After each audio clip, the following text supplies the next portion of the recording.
That's useful. All right, folks, let's bring it back to the larger part. I hear a lot of great conversation. All right. At Baldwin, we have a saying, one mic. So can we get one mic per time, please? All right. What were you expecting? So, principals out there, what do we do? What do we do? There are no wrong answers here. Don't be so shy. What would you do? Well, as a starting point, so our table, we all come from different places, professionally and experience-wise. But sort of all said, well, you know, we would take a look and say, what are you doing? We start right there. By asking a question. Yeah. What else would we do? So you want to know why? Yeah. Okay. Is there a why that's good enough that makes sense about what Johnny is doing? Yeah. There are signs everywhere. Johnny's mom came to orientation. We know the deal. We do not eat here at any high school USA. So is there a why that could possibly make it okay that Johnny has broken into the principal's office, busted open his desk? I heard something about confidential information over here, like what did Johnny see? Doesn't matter how old Johnny is? Does that change anyone's answer? No, because rules are rules, right? I want to get some sense of Johnny, and what his thinking is. Like, what do you think is worse? Like breaking the Skittles rule, or breaking into an office, or breaking a desk? I mean, how do you see this? You know, and what were you thinking? And what's with you and the Skittles? I mean, maybe he's got a blood sugar problem. Maybe he's been angry at the principal for weeks because the principal stole his iPhone. I mean, I don't know. Who knows, right? I want to know the story. It's confiscated, right? So, Oh, I mean, if I'm a principal of a school that has that rule posted everywhere, I don't think I'm going to be asking any questions. I think I would be just going straight to action. so Johnny was arrested. Or in. Yes. Just part of me is thinking, whatever the restorative justice is, the thing is, rules have to be enforced across the boards, or else if rules are only enforced selectively, that's not fair to other kids. So whatever the outcome is, it can't. Even if we feel very bad for Johnny, right? And even if Johnny had a reason, and we find out that reason, and Johnny's able to understand himself why what he did was wrong. It wouldn't be fair to the other kids. Like, if you have a rule, you have to enforce the rule. And it's not fair to only enforce the rules sometimes for some kids and not for other kids. JD? I feel like you never know what a student is going through. Their parent could have easily spoke to the principal about why he needed those Skittles. He could have he might need them. He might, as David explained to me, he might need them to concentrate, or he needs to chew on if he doesn't have gum instead of chewing on his nails, or tapping the pen on the table to distract the class while the test is going on. You never know what a student is going through, what kind of health problems that the teacher doesn't know, but the principal does know. You know, so if the principal walks in, say if I'm the principal, my first question is, what are you doing? But after Johnny explains himself and the principal understands why, yeah, the rules are enforced, but all the kids aren't the same. So they can't, like, some kids take long to process. Some kids actually do have health problems. Some kids just don't, I don't know how to explain it, but everyone's different. So the rules might, some kids might actually follow the rules, but some kids can't, depending on their health issues. Or something's just, I don't know how to explain it. So what I'm hearing a lot about is communication is key. I heard people saying ask questions, even if the question is, what are you doing, Johnny? And then there's this idea of equity versus equality, right? Like maybe giving people what they need versus sharing everything out equally. And so this actually happened. Johnny was suspended. Johnny was arrested. Johnny was suspended for breaking the rules. Johnny was arrested for vandalism. The reason Johnny did it, Johnny and his mother have been going from shelter to shelter to shelter. Johnny's actually in elementary school, so that's why I asked if it would change, you know, your idea about the age. But they've been shuffling from shelter to shelter to shelter.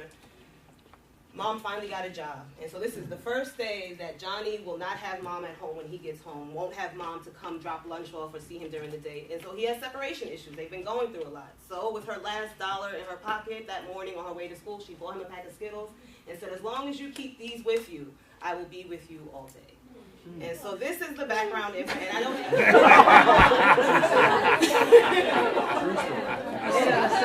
this is not to make you feel bad about yourself. This is not to like, please, no, this is not about shaming anybody, right? Because that would not be the restorative way. But this is, sometimes we don't know what's going on behind the scenes, and that is why it is always important to ask questions. Going back to those punitive questions versus restorative questions, right? Like maybe if we had looked at it through a restorative lens, we might have pulled out why Johnny did what he did. Does it make what Johnny did okay? Absolutely not. Did Johnny break a rule? Yes. Should he be accountable for his actions? Absolutely. But suspending him and arresting him, what did we teach him there? Right? And so it's about asking ourselves the idea of what is behind a rule? So as teachers, the adults in the room, there's an automatic assumed power. So when we make rules, we really have to think about what are these rules for? Am I just making these rules because they look good on the door? It makes me feel powerful, or what are rules about? Discipline is always a choice. I'm going to go back to that idea of the harm to the community. Mm-hmm.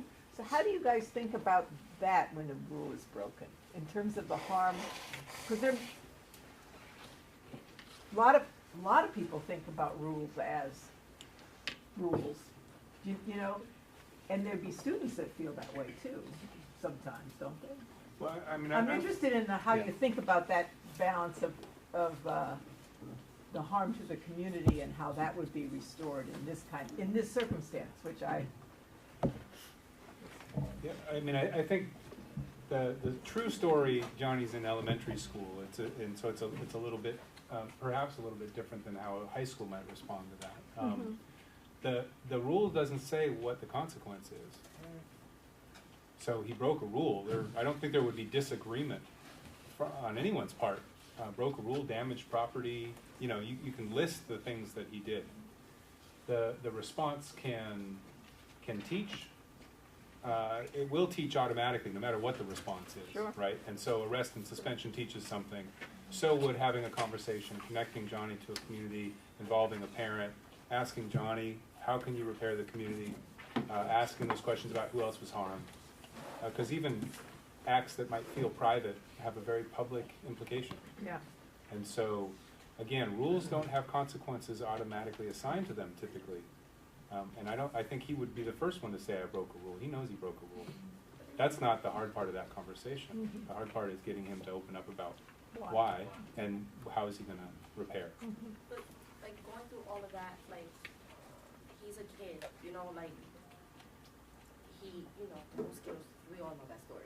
But I feel like it also, the principle, you're wasting your time. Not you're wasting your time, but you're holding back from his education as well. By you really, with the consequences that he was put through for a bag of Skittles, you're holding him back than what he already is from the situation that he is going through with his parents.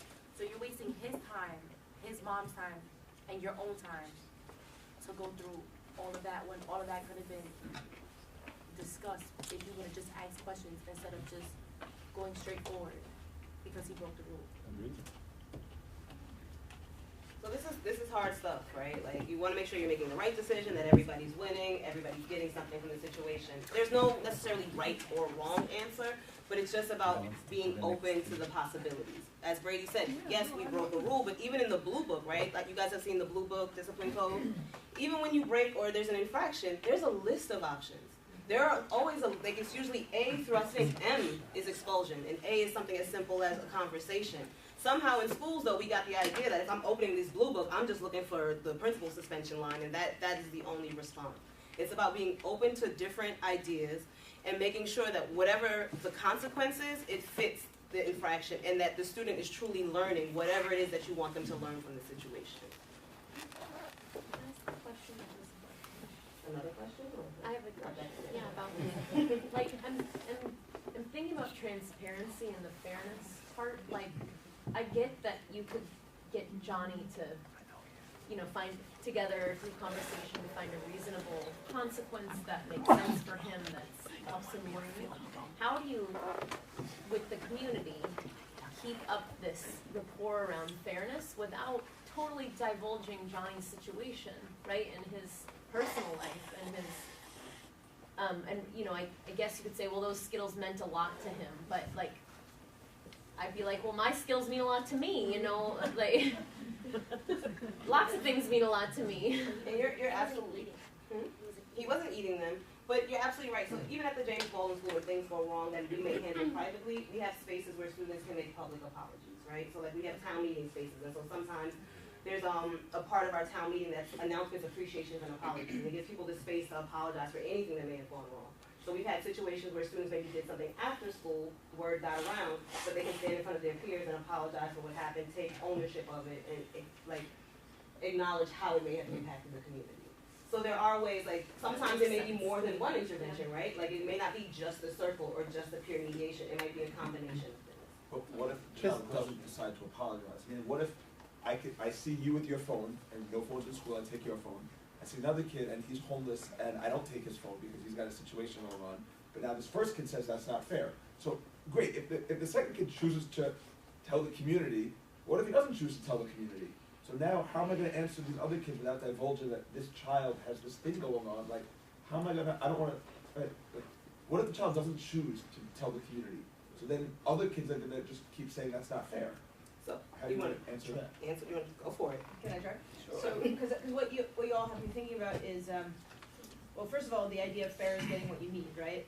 And it's not just about individual situations and responses, but it's about a cultural reframing of what we collectively are committed to. Mm-hmm. And it's not just the teachers, right? It sounds like it's the kids too, that everybody's bought And into. parents, and the parents, secretaries. and right, everybody in the community. So if everybody's not maybe 100% bought in, but enough committed to this way, it's a stance, it's a shared value of understanding how we engage with each other and then repair things when damage gets done, then we also understand that fair is getting what you need, and there are going to be different responses, because if we're going to respond differently to that kid, and I don't know what the story is, but that also means that someone's going to pay attention to my story when something happens with me, right? So that's what you got me thinking about, and your questions, thank you. 'Cause Yeah. That was a great I was thinking about the same, the kids buying into the idea that learning here is about becoming more responsible. It's not about becoming more obedient. Exactly. And It's about us looking at consequences, and it's not about controlling you. Exactly. And so RJ doesn't mean doing nothing, right? Like it doesn't mean, just because we're not being punitive doesn't mean we're doing nothing. There are other ways to address students' behavior so that students don't feel like someone is getting away with something. And going back to the other slide, it's a community-based approach so that if and when something does happen, the community can trust the process and understand at some point, this kid is going to be accountable for what he did. I see a fairly dramatic difference between the first part of this problem and the second part. The Skittles is a good issue for fairness, and a lot of this discussion would lead to a good discussion about that rule and violations and exceptions. The breaking into the principal's office and breaking into the desk is another. And I understand one is a product of the other, but don't they need to be at least seen a little bit separately? Yeah, so they are going to be addressed. And so the way that school chose to address it is the suspension was for the Skittles, the arrest was for the vandalism and breaking and entering. And so it's about brainstorming different ideas and different responses, because ultimately, what do we want Johnny to learn? Like, okay, we don't eat here, this is the reason why, or whatever. It's inappropriate to break into people's offices. It's inappropriate to damage people's property. That's the goal of him learning that, right? A suspension for 5 days at home surely isn't going to teach him that. Like, there's this idea that maybe he'll feel bad enough that he'll never do it again. And an arrest surely isn't going to make him feel better or make him think like, okay, I know breaking and entering is wrong and I'm never going to do it again. If that was the case, our prisons would be empty. Like, you know what I mean? Like, or that kid that got suspended that one time would never be suspended again. And in fact, when I was a dean, students that I suspended, they got suspended again and again and again, because now I've missed so much school. When I get back, I have no idea what's going on. So what am I going to do? I'm going to be a distraction, because it almost becomes easier to not be in class. So I know there are a lot of questions. hold off on the questions, allow us to just do another scenario, because I know you have a couple in your pocket here, and I think it'll allow us to kind of look at, if you look at multiple things, it allows us to have, to think differently about them. So let's play one more time. Okay. I'm watching the clock. Spin again. All right. So Shannon intentionally and routinely refuses to complete her written assignments in your class. When you approach her, Shannon declares, "I ain't writing nothing." Shannon slams her notebook closed and folds her arms over her chest. How many people know a Shannon? How many people were a Shannon? So, as a classroom teacher, what do you do? And so before we turn and talk, for the sake of time, if we could frame it just a little bit. We all know there's 1,001 different ways that we could respond. But going back, discipline is a choice. What you decide to do, it is up to the adult in the situation to choose. And so this is a social discipline window. Have you guys seen this before? So a criminologist by the name of John Brathwaite came up with this idea of like researching recidivism and like what makes people continue to exhibit bad behaviors when they've been punished, they've been arrested, they've been shamed. Why do they keep doing the same thing over and over again? And what he discovered is that by shaming people, what we do is we push them further underground, where they just learn about how to do more bad behaviors. They find other people that are doing the same things, and instead of becoming better, the behaviors get worse. And so we just don't pay attention to them. And so for my math folks out there, we've got a nice little X and Y axis. On the X axis on the bottom is how we measure support. How are we supporting said young person to be better? How are we encouraging them? How are we nurturing them? On the Y-axis, we're measuring control. What are the boundaries? What are the expectations? How are we controlling this situation? And so operating in the not or neglectful means I'm providing no support and no control. That group of students that you always see in the hallway when you walk past them and say nothing, right? We're not supporting them, and we definitely have no control over that situation because after you walk back, they're still standing there. To the right of that is permissive. Maybe you're super supportive, right? Like, it's okay, sweetheart, we'll help you, I'll help you figure this out. But if there's no control, if there's no boundaries or limit setting, then all we're doing is rubbing their back and making them feel really good in that moment, but we're not teaching them how to be better. Moving up is the punitive, which a lot of us may be very familiar with, doing things to students. Because I said so, because this is my room, I make the rules, I'm the grown-up. Very high control, right? Like, you own the room. If you don't want that kid in there, you can kick them out. But are we supporting them? Are we meeting their needs? Are we figuring out, like, what are the underlying things going on? And that sweet spot all the way in the top to the right is the restorative spot. That is where we all strive to be. It does not mean that we are perfect, and if you fall in any of these other boxes that you are a horrible person. But that's just something to always push for. So being restorative means doing things with students. High levels of support. So I'm going to support you. I'm going to push you. But I'm also high levels of control or tough love. I'm going to tell you when you went wrong. I'm going to tell you what you need to do better. And I'm always going to push you. And Jadine feels that firsthand, right? So there's copies of it on your desk. I flipped them over so we weren't tempted to look at them. There's extras. And this is an activity. I don't know, maybe we might not have time to get through it today. So in this envelope, right, I cut these out and put these in envelopes. So in these envelopes are 8 examples of responses to student behavior. As a dean, these things actually happen. They've come into my office. And so going back to that Shannon, the young lady who slammed her notebook closed and said, I'm not doing anything, these are the responses that some teachers have had. You're welcome. And so maybe just take 5 minutes ago, we might not make it entirely through. But just take a couple of moments and look at the responses. And then thinking about the descriptions in the boxes, where do you think these fit? I know where that one is. Let's say 4 minutes, so 1 minute for share out. It's okay, sweetheart, we'll do it again tomorrow. Okay, no, that makes sense. Plus number 2, I can see it. Which is a good thing. Let's save Q&A for the end. Here, put that in the back seat.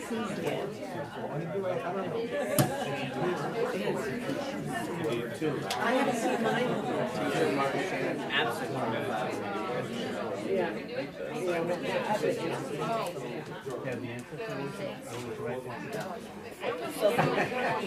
Well, there's never. You never told me that's what Well, in terms of where we think they best match each of them.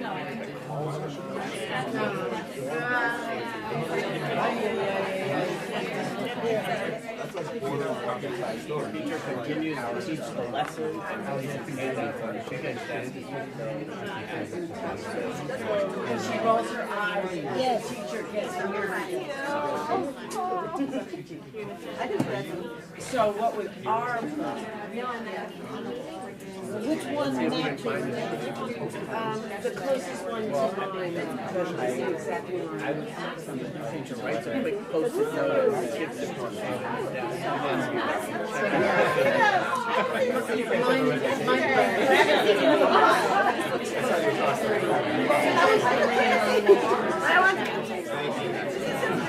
What I would say is, little things come together. I'll take notes.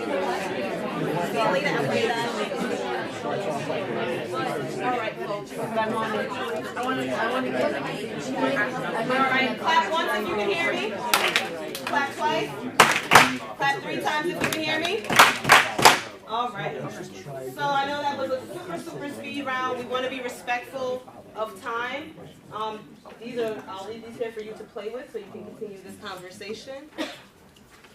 But as you can see, there might be some that you're like, maybe it's in this box, or maybe it's in this box. And so that's why it's always a good idea to even have a conversation with colleagues before we respond to student behavior.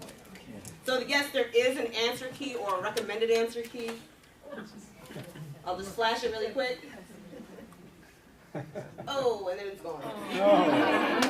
This is the second one in there, so. Anthony's going to share the PowerPoint. So all this with all will of be you. shared with you. So we have And so to we're going to miss that He wants to juicy come on, debate of like, debate no, that's not restorative, that's punitive. But we'll leave you to that for a different time. Daniel doesn't. I'll tell you later. I'm not sure about that. So we have a question for Dine and Discuss. It's just a question to throw out there and just to like think about. Are we preparing students for the world as it is or the world as we want it to be? I try. So we sort of abbreviated some of our pieces because we were short, some went long and we were short on time. We had some Q&A planned at the end here. That was intended to be a dine and discuss prompt. We don't have time for that necessarily, but that question has been at the center of our professional development for the last couple of years. And there's great debate about that. What is the function of a school? And I think this gets at it and allows us to have some rich discussion, but also rich discussion with mostly like-minded folks. And I think I hope that's what happened with you at your table groups tonight. This conversation needs to continue in other spaces, in every space if possible, especially considering, what we're all working within in terms of society and school. So I hope it'll continue. Oh, there's our timer. And I wanna thank Tyler for really taking the lead on presenting tonight and organizing this for all of us. I want to thank Jadine for spending her evening with us, even though she didn't have to, and all she's getting is a chicken dinner and some hugs and handshakes. An exceptional chicken. I'm sorry, not all, you're right, exceptional. And I want to thank David, who I've enjoyed working with so much over the years that we've been together, and then last year as my mentee, and just excited that he still wants to engage with this work and with me in spaces like this outside of school. So, and thank you all. We have time now for some questions, Q&A, about 10 minutes. So we are gonna honor a hard stop at 7 o'clock. So are there some burning questions that you'd like to ask before we separate today? I didn't have, it's not a question but a comment in terms of the skill scenario. And my thought about that was, I think it's the question that someone asked about fairness in the community. And I was a special education teacher for a really long time, so I worked with a lot of kids who had addiction challenges. And one of the things that I've learned is that the most powerful tools are the kids and their peer relations. And so sometimes kids will take feedback from other students before they take it from an adult. And if you can demonstrate to that student that that broke into the office and problem solved with him in terms of like okay, so maybe your mom said to keep your Skittles, do you think she meant to keep them on the desk, or could you have kept them in your pocket or something? And he had gone back to the classroom, and whether he shared or not, but came back with a positive attitude, as opposed to other students hearing that, you know, he was arrested and stuff, because then, you know, you hear students sometimes say, she's a real whatever it is. Like, they don't have that respect and trust, because then they think if something happens to them, that you're gonna treat them the same way. But having that student work through it, and whether it's made public or not, the appearance and the, you know, peer interaction that is transferred from that opportunity and that problem-solving process is often more influential than an adult coming into the classroom and like having contact with the other students, because at that age, you know, the students, the peer relationships are really strong, and that's an important piece of the problem-solving process for students. Thank you. I guess the question is, if you do work in a school that believes very strongly in suspensions and in fact gives out very lengthy suspensions for minor infractions, how would you describe the process, you know, by which you would even begin to initiate this thinking and this kind of different framework in that kind of school? Transforming schools is tough work. There's no doubt about it. This involves a massive shift. I hope that's been made, you know, clear through this conversation tonight. There are some points of entry. There are ways to, I think, have a small critical group pilot some approaches and grow from there. Fairness committee is a pretty easy point, not easy, but it's a pretty light touch point of entry for low level. I mean, we call them core values, but a school that has suspensions may not even have identified values that guides their work, right? But I think there are some things that you can point to and say, that was a violation of our expectations, and so we're going to use fairness and build small and grow. There's not much else you can do, because wholesale culture shift in a school that's got such an embedded punitive approach is near impossible. So pockets of resistance. Can I add to that? Yeah, please. And so like Brady was saying, shifting happens over time, and so it's really about a 3 to 5 year process if you're talking about going from a punitive culture to a restorative culture. So I worked at a school like that, and so where we started was with the staff, and so we realized we didn't trust each other, we didn't know each other, so we used our SBO vote for anybody who might be UFT. You can really use that to shift things within your school community, and we use our professional development time 1 day a week to do staff circles. And so that way we got to work with each other, experience the circle process, begin to trust each other more, so that we could begin to roll it out with students. So like Brady said, like starting small, and then figuring out how can we spread the word. This question I had loved when I read program for tonight, and I just wonder if in a nutshell way you can break down how you would approach it. Nope, can't do it. Not in a nutshell. You know, there are voices. People are across the spectrum, and one day it's different than the next. Sometimes I think we'd all like to have a vision of a world as we'd like it to be, that's shared and that's, you know, positive. But not everyone's there every day. It's also not, you know, this has been the question that's guided the work for adults. We haven't spent as much time with students asking this question, and that really needs to happen as well. It's their world. So, you know, we constantly seek opportunities to involve student voice in not just governance, but in the complex thinking that schools are at the center of.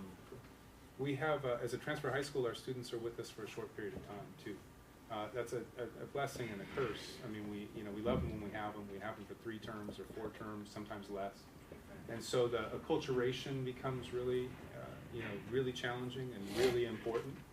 We have to acculturate very quickly to all of these sort of new ways of doing school. But also, if there are things that need to shift culturally, a year and a half and none of the same students, or a very small percentage of the same students, are still there. So in schools like 9 to 12 or 6 to 12 or even pre-K to 12, I think you have to think about culture shifting as almost a scope and sequence to shifting culture, right? Just let me highlight an important answer to your question also is the fact that the Baldwin staff put this question alongside their decision-making process, the things they're thinking about, the things they're doing, right? And that becomes a transformative piece of work as well, right? It sounds simple, but, you know, the schools that function in a certain way, to raise this question alongside what are we doing, right? And with the other questions of how does that impact the kid, how does that impact the community, what does the student learn from this, what does my community learn from this, all become transformative questions that allow for new possibilities. And so while it sounds like nothing, it's tremendously significant for the Baldwin community. I think one of the things that we have observed is the fact that our students, when they get to us, have an idea of what they think the world already is and how they see it through their eyes. And I think one of the things that we try and do is we try and introduce them to a different perspective. Not necessarily what we want it to be, but the possibility of what else could it be. It doesn't necessarily have to be the way you see it now. It could be something different.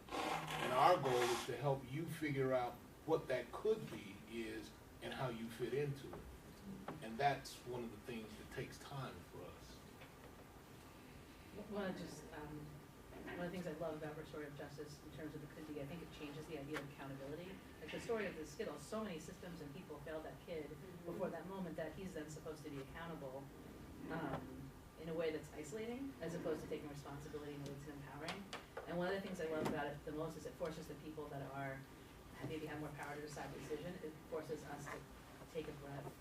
And I keep seeing in those breaths, in my colleagues and in my school and just in other conversations I've had around this stuff, how subtly it creeps in the desire for revenge and how that is disguised as fairness and everyone having the same responses. And that's really, when you dig down and you hold yourself accountable, how much is it just you were hurt and you want to hurt back.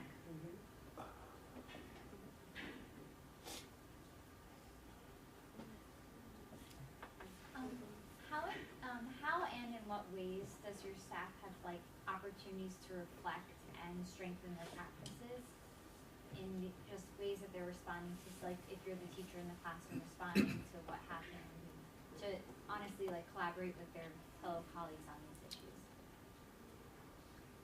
We do have time set aside for during professional development to brush up on our RJ skills, so it might be a conversation. We have a process called community reentry conferences and like reflection centers set up so that when something happens in the classroom, students have a place to go. They know like how it's going to be processed, so like maybe revisiting that protocol or tuning it, as we like to say. Sometimes we do readings together. We usually use circles within our staff PDs. So there's, I guess, a lot of opportunities to have a conversation. Sometimes teachers might come talk to me about, hey, this is happening with the kids. Do you have any advice? Can you? Or sometimes I push into classes and do, because you can also use circles in academic spaces. So it might be doing a circle in an academic classroom or things like that. I think one of the things that we do every spring, we intentionally have a staff retreat where oftentimes we talk about how things have gone throughout the year. We talk about what we can do the following year. And we create spaces for us to intentionally talk about this stuff. You can't do it if you're not intentional. It just doesn't happen overnight. You have to really sit down and make a decision, and then everybody has to buy into it. And sometimes we have really good discussions and things that we would like to move forward, don't always move forward at the same pace that we would like to.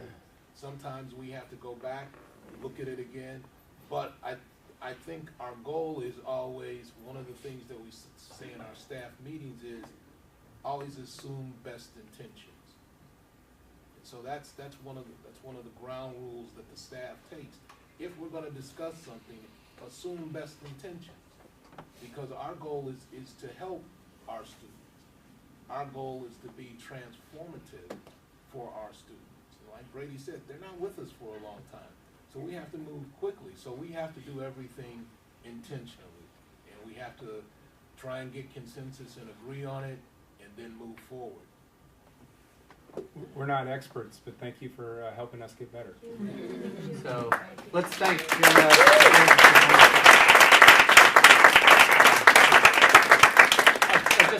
a couple of housekeeping things quickly.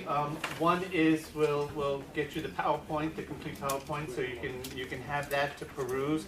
The second thing is, if you ever have time and you would like to visit the James Baldwin School, you know, you can contact Brady, and he is very accommodating, as are his staff and students, and so it's an interesting place and doing interesting work.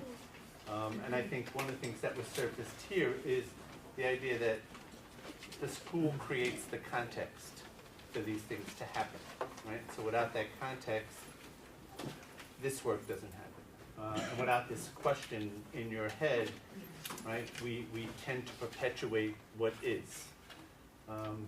Very important. So thank you again, and thank you all for being here this evening. I wish you all a wonderful break, however you choose to celebrate that break. I hope you find time to relax and reflect and share some food and love with your friends and family. Take care.